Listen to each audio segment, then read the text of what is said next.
नमस्कार दोस्तों, Hindi chess base India channel पर मैं निखिलेश जैन आप सभी का हार्दिक अभिनंदन करता हूं। दोस्तों क्षमा चाहूँगा, कल मैं वीडियो आपके लिए लेकर नहीं आ पाया, कुछ कारण थे, पर आज मैं वीडियो आपके लिए लेकर के आया हूं। और दरअसल आज मैं जब वीडियो बनाने के लिए कुछ देख रहा था, कि किताब पढ़ रहा था अटैकिंग मैनुअल याकूब अगार्ड की, तो उसमें एक गेम मुझे मिला संदीपन चंदा वर्सेस सेर्गी टिवियाकोव। टिवियाकोव पूरी दुनिया भर में बहुत ही अच्छे थ्योरेटिशियन माने जाते हैं, ओपनिंग के एक्सपर्ट माने जाते हैं, और बहुत सारे खिलाड़ी हैं जो उनकी ओपनिंग्स के स्टाइल्स को फॉलो करते हैं, बहुत ही सॉलिड खेलते हैं। और ओपनिंग में अगर वो कोई गलती कर जाए तो इसे बहुत ही अनयूजुअल माना जाता है, लेकिन खासतौर पे टिवियाकोव जैसे खिलाड़ी को ओपनिंग की गलती की वजह से पराजित करना ये भी बहुत शानदार बात है। और इस काम को कर दिखाया था भारतीय ग्रैंड मास्टर संदीपन चंदा। अगर हम दूसरे टर्मों में कहें तो संदीपन चंदा भी भारतीय शतरंज में बहुत ही एक ऐसे खिलाड़ी के तौर पर जाने जाते हैं जिन्होंने ओपनिंग पर काफ़ी काम किया है, और जो उनकी अंडरस्टैंडिंग है ओपनिंग की वो बहुत ही अच्छी है। तो आइए देखते हैं इस मुकाबले को, जिसमें भारतीय ग्रैंड मास्टर संदीपन चंदा ने दिखाया कि किस तरह से वो अपोनेंट को ओपनिंग की गलती के लिए पनिश कर सकते हैं। मुकाबला शुरू हुआ यहाँ पर D4 से, D4, night F6, C4, E6। तो नाइट F3 खेला यहाँ पर, डेफिनेटली निम्जो इंडियन अलाउ नहीं किया यहाँ पर संदीपन चंदा ने। नाइट F3, सो B6, क्वींस इंडियन खेला यहाँ पर सेर्गी टिवियाकोव ने। Okay, so now G3, bishop B7, bishop G2, bishop E7। तो आप देखिए यहाँ पर दोनों साइड से जो है वो नॉर्मल डेवलपमेंट हो रहा है, कासल कासल, और सब कुछ जो है बहुत ही नॉर्मल यहाँ तक चलता है। और इसके बाद यहाँ पर संदीपन चंदा एक ओपनिंग का एक आइडिया पुट करते हैं, और वो आइडिया है अपने पॉन को सेक्रीफाइस करना D5 पर आगे बढ़ के। दरअसल इस पॉन के आगे सेक्रीफाइस करने के मायने ये हैं कि जो ब्लैक का नेचुरल डेवलपमेंट है उसको रोकना। ओके ओके, आगे क्या हुआ, into D5 and now night H4। तो आप देख सकते हो कि CD4 तो अलाउ है नहीं अभी, क्योंकि ये बिशप जो है वो मर जाएगा। एंड F5 के स्क्वायर पर ये नाइट जो है वो जंप करने के लिए तैयार है। तो थोड़ा सा यहाँ से शुरुआत से ही एक पॉन देकर के प्लानिंग ये है कि ब्लैक के डेवलपमेंट को थोड़ा सा डिले किया जाए, और बदले में अपने जो पीस हैं उनको अच्छे स्क्वायर्स पर लिया जाए। ओके, यहाँ पर खेला C6। अच्छा, जैसे आप यहाँ पे सोचे कि नॉर्मल डेवलपमेंट जैसा ऐसा नहीं हो सकता, क्योंकि आप देखेंगे C into D5, उसके बाद आपको नाइट हटना पड़ेगा, एंड देन E4। तो ये बहुत ही स्ट्रॉन्ग सेंटर वाइट का क्रिएट हो जाएगा। तो ऐसे में वैसे भी ज़्यादा देर टिकना जो है प्रॉब्लम क्रिएट होगा यहाँ पर ब्लैक के लिए। Okay, so now C into D5, okay, night into D5 and now night F5। तो ये पहला पीस है जो कि किंग साइड जो है वो करीब करीब एक अच्छे स्क्वायर पर पहुंच गया है। इसे पुश करने के लिए कभी भी G6 वगैरह खेलना कारगर नहीं होगा, क्योंकि अगर नाइट into E7 मार दिया जाता है, इस बिशप को ले लिया जाए, तो फिर वो जो डार्क स्क्वायर की वीकनेस है वो ब्लैक की काफ़ी ज़्यादा हो जाएगी, क्योंकि हमारे पास तो डार्क कलर का बिशप है। ओके, यहाँ पर खेला नाइट C7। ओके, यहाँ पे इस तरह की चाल भी लोग सोच सकते हैं, जैसे बिशप को बचा लिया जाता है, सॉरी यहाँ पर नाइट C7, हाँ नाइट F5, तो यहाँ पर बिशप C5 जैसा अगर मूव खेला जाता, then E4, night E7, and यहाँ पर एक वेरिएशन है, अगर आप देख सकें तो नाइट into G7। ये भी बड़ा खतरनाक है, king into G7 and now B4। अब आप देखिए कि बिशप के पास जो है वो जाने के लिए यहाँ पर, क्योंकि अगर आप जाएंगे, जैसे फॉर एग्जांपल ये आप देख सकते हो कि बिशप B4, सो क्वीन D4 चेक, और उसके बाद हम बिशप भी जो है वो ले लेंगे और किंग का पोजीशन खराब हो जाएगा। तो यहाँ पर उनके अपोनेंट ने खेला नाइट C7, और ये बहुत ही कई बार कई मुकाबलों में खेला भी गया है। मैं आपको इस गेम को एक अच्छे मुकाबले से कनेक्ट भी करूँगा आने वाली कुछ चालों में। सो E4 खेला यहाँ पर संदीपन चंदा ने। सो एक्चुअली आइडिया ये है इस नाइट को पीछे हटने का, क्योंकि एनी वे वाइट जो है वो E4 करने वाला है। तो बेटर ये है कि जब भी E4 आए तो उसको D5 से मीट किया जाए, क्योंकि ब्लैक के नज़रिए से ब्लैक पॉन अप है, और जितना जल्दी पोजीशन पे एक्सचेंजेस आएंगे, पोजीशन जितना ज़्यादा ओपन होगी, वो जो है फ़ायदेमंद रहेगा यहाँ पर वाइट के लिए। ओके, तो इन्होंने खेला night C7, so now E4, D5 plan के अनुसार से खेला, यहाँ पर नाइट C3, और यहाँ पर अब जो उनके अपोनेंट हैं टिवियाकोव, वो बिशप को जो है वो F6 से बचा लेते हैं, और यहाँ तक वो सही खेल रहे हैं। ठीक है, तो जवाब दिया यहाँ पर E into D5, now C into D5, bishop F4। तो अब आप देख सकते हो कि वाइट के सारे पीसेस जो है वो बोर्ड पर निकल चुके हैं, जबकि पॉन सेक करने का जो नुकसान ब्लैक को हुआ है पॉन लेने का, आप कह सकते हो वाइट ने जो पॉन चेक किया है कि अभी तक उसका ये पीस जो है वो बाहर नहीं आया है, और अभी भी नेचुरली अगर वो बाहर आता है आप देख सकते हो तो ये पॉन का लॉस यहाँ पर लेना पड़ेगा। मतलब एक तो पॉन जो मिली थी वो भी नहीं मिलेगी और बदले में जो डेवलपमेंट है वो वाइट का ही अच्छा है, तो आपको कंपनसेशन कुछ तो अपने पास रखना पड़ेगा ना, क्योंकि अगर आपने पॉन लेकर के अपने पीस डेवलपमेंट को नहीं किया है तो ओके। तो यहाँ पर उन्होंने खेला नाइट बी से। आप इस तरह से भी सोच सकते हैं, जैसे अगर इस तरह से बिशप इंटू C6 BC3 ये खेला जाता तो आप देखिए किंग के आसपास जो पीस है, एक तो ये नाइट नहीं रहा, उसके बाद ये बिशप के जाने के बाद ये जो स्क्वायर्स हैं काफ़ी कमज़ोर हो जाएंगे। उसके बाद bishop D6, night E7, queen की भी एंट्री है, बिशप भी एक्टिव है, तो ये पोजीशन जो है ये ख़राब हो सकती है राजा की उनके, तो इसीलिए इस बिशप को रखना बहुत ज़रूरी है। ओके, तो बिशप F4, नाइट B6, तो ये आखिरी पीस उन्होंने बोर्ड पर निकाला।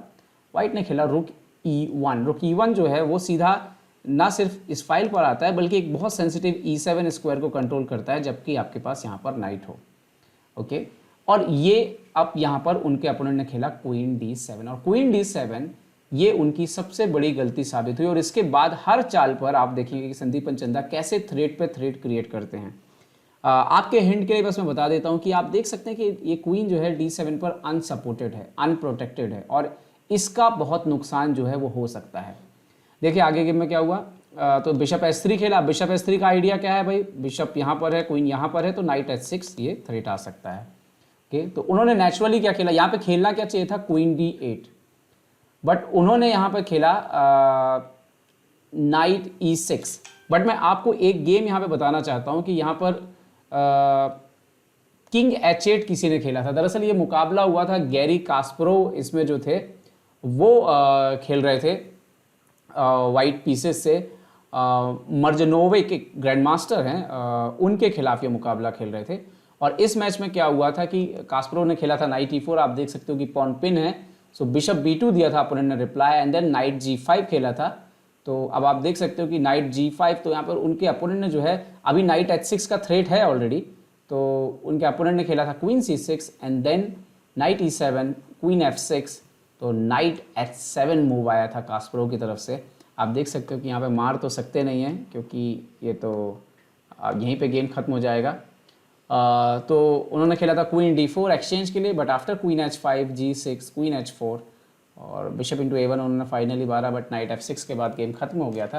तो ये इस तरह से ये गेम हुआ था और कास्परोव ने जीता था। लेकिन यहाँ पर क्या हुआ, यहाँ पर उनके अपोनेंट ने खेला, जवाब दिया बिशप S3 पर नाइट E6। तो अगली चाल यहाँ पर संदीपन चंदा खेलते हैं नाइट D4, तो एक और पीस राजा के आसपास आप देखिए 1 2 3 4 और ये भी आने के लिए तैयार है अभी, ठीक है। और आखिरी में आप देखेंगे सबसे अंत में दोनों रुक का कैसे इस्तेमाल किया। तो इस पूरे गेम में जो फ़ायदा वाइट को आपको दिखेगा कि वो जो शुरुआत के पॉन सेक की वजह से ब्लैक का जो तालमेल गड़बड़ाया है, कोई सा पीस गलत गलत जगहों पे जो पीस रखे हुए हैं उसका नुकसान जो उनको होगा वो आपको दिखेगा कि कैसे वो पीसेस जो है वो अपना इस्तेमाल नहीं कर पाते सही तरीके से। ओके, यहाँ पर सर्गी टिवियाको ने खेला bishop into B2। Okay, now रुक B1 नेचुरल भी है। ओके, सो नाउ अब यहाँ पर देखिए कि अब अभी भी जो है आप देखिए कि आप बिशप F6 वापस जाओगे तो नाइट इंटू F6 आ रहा है, अभी भी आप नाइट को मार नहीं सकते हो।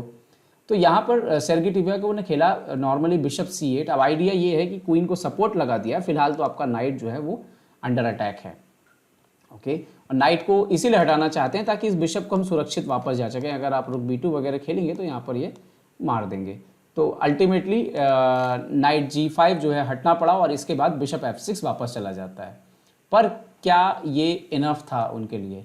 यहाँ पर संदीपन चंदा की चाल आती है, अगली चाल क्वीन H5। तो एक और पीस जो है सीधी सीधी, तो पहले तो चेक एंड मेट ही यहाँ पर प्लान है। तो अब आपके ऊपर फोर्स है कि आप इस G5 के नाइट को एक्सचेंज करो। किससे करोगे?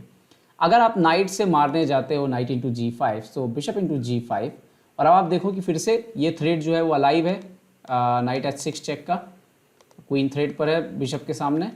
ओके, सो क्वीन C6, तो bishop into F6, queen F6, सो नाइट E7 चेक, और किंग H8 पे बिशप इंटू C8। और यहाँ पर आप देख सकते हो क्लियरली एक्सचेंज, यहाँ पे आप मारोगे डेफिनेटली अगर आप मारने जाते हैं समथिंग लाइक दिस, तो एक्सचेंज अब जो है वो वाइट रहेगा। तो उन्होंने यहाँ पर क्या खेला, बिशप इंटू G5 मारा। तो okay, bishop G5 and now opponent खेलता है रुक E8। ओके, यहाँ पर रुक E8 की जगह अगर मान लीजिए कि नाइट इंटू G5 मार दिया जाता तो इवन यहाँ पे भी नाइट H6 अवेलेबल है, बट GH6 और BD7 यहाँ पे वाइट जो है उसमें क्वीन के बदले 3 माइनर पीसेस हैं, भले वो डिसकोऑर्डिनेटेड हैं, बट ये एक पोजीशन आती तो वाइट ये पोजीशन ना चुन के एक और ऑप्शन चुन सकता है, वो है क्वीन G5। अभी G7 पे मेट है, आप देख सकते हो, तो F6, नाउ क्वीन H4। तो अभी आप नाइट H6 का थ्रेड जो है वो ज़्यादा यहाँ पर देख सकते हो कि बेहतर रहेगा, क्योंकि पोजीशन और ख़राब हो चुकी है। अभी रूक E7 वगैरह की भी एंट्री चालू हो जाएगी। तो फॉर एग्जांपल अब कुछ भी आप करो, अगर क्वीन को हटाते हो जैसे कि क्वीन F7 तो रुक E7 आ रहा है, और अगर किंग H8 तो भी रुक E7 आ रहा है। तो अल्टीमेटली ये पोजीशन जो है विनिंग हो जाएगी वाइट के लिए। तो खैर यहाँ पर उनके अपोनेंट ने यहाँ पे खेला रुक E8। तो नाउ वाइट की तरफ से अगली चाल आती है, बेहद ही शानदार चाल। पॉज करिए, सोचिए और बताइए क्या हो सकती है। बिशप F6 यहाँ पर आ रहा था, बिशप F6 खेला संदीपन चंदा ने, और आप देखिए कि इसके बाद पोजीशन जो है वो काफ़ी ख़राब है। जैसे आप कुछ और लाने की कोशिश करो, जैसे कि G6 खेलो, तो आप देखो क्वीन H6, अब रुक इंटू E6 का थ्रेट है, तो यहाँ पर क्योंकि G7 को नाइट सपोर्ट कर रहा है तो रुक इंटू E6 से अभी हटेगा तो यहाँ पर मेट कर देंगे, तो नाइट को नाइट से सपोर्ट लगाया, C5। So now another good move आएगी यहाँ पर, रुक B4। अभी रुक जो है वो शिफ्ट हो रहा है, जा सकता है, आप देख सकते हैं H4 तक। सो उसको स्टॉप करने के लिए नाइट E4। सो नाउ रुक into E4, D into E4, रुक D4, क्वीन B7। इतना मजबूर है क्वीन वहाँ पर, और आप नाइट से भी नहीं मार सकते हो क्योंकि G7 पे मेट जो है वो हो जाएगी। So something like night D6 और ये वाइट जीत जाएगा। तो एक और ऑप्शन यहाँ पर जो है वो हो सकता था, तो इन्होंने खेला यहाँ पर G इंटू F6, यहाँ पर बिशप को मार दिया। Okay, so now queen H6। अभी आइडिया अगेन क्या है संदीपन चंदा का, रुक इंटू E6 ताकि ये G7 पे मेट की जा सके। ठीक है, तो उसको सपोर्ट लगाने के लिए वही मूव नाइट को लेकर के आए, एंड नाउ सो रुक D4। Okay, so now again जो है ये देखिए इस तरह की प्लानिंग क्लियरली है कि रुक यहाँ से टर्न हो सकता है क्योंकि ये नाइट हट नहीं सकता है, तो यहाँ से ये शिफ्ट हो सकता है यहाँ पर। तो उन्होंने खेला यहाँ पर क्वीन B7 बट रुक B4। एक्चुअली यहाँ पे मजबूरी इतनी है कि अगर आप पॉज करके सोचोगे तो वाइट ब्लैक कुछ कर ही नहीं सकता है, इस प्लान को रोकने के लिए वो कुछ भी नहीं कर सकता है। और यही इस पोजीशन की खासियत है कि इस तरह से क्रैम्प्ड हो गए ब्लैक के पीसेस कि वाइट बड़ी आसानी से जो करना चाहता है वो कर पा रहा है। ओके, उन्होंने खेला क्वीन B7 बट ओके 4 से इसको रोकने के लिए फाइनली रुक इंटू यहाँ पे आए, तो बट रुक इंटू E4 पॉन से मारा, बट यहाँ पर खेला क्वीन F6। अभी अब जो थ्रेट है वो नाइट H6 का थ्रेट है, और जो उन्होंने मेट नहीं देख पाई, अगर आप देख पा रहे हो तो आप बताइएगा। क्वीन C7 खेला यहाँ पर अपोनेंट ने। So now knight H6 check, king F8, and now अगर आपको मेट दिख गई हो तो आप पॉज करके देख सकते हैं, queen H8 check, king E7 और नाइट F5 चेकमेट।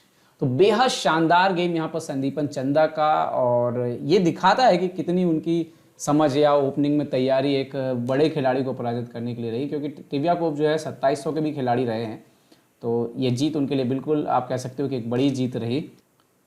आप कह सकते हो कि गेम का जो सार था पूरा का पूरा वो था ये गलत चाल क्वीन D7, और इसके बाद ही एक करके जो है वाइट जो है लगातार अटैक करते गए और अपने पीसेस को ऊपर और बेहतर करते चले गए, और उसी का खामियाजा जो है टिवियाकोव को भुगतना पड़ा, और इस तरह की जो शानदार चालें आई गेम पे। तो उम्मीद है ये वीडियो आपको पसंद आया होगा। पसंद आया हो तो लाइक और शेयर करना ना भूलें। साथ ही साथ हिंदी भाषा में शतरंज को सहयोग करने के लिए नीचे दिए गए लिंक के माध्यम से भी आप सहयोग कर सकते हैं। देखते रहिए chess base India. Chess base India के लिए मैं निखिलेश जैन, जय हिंद।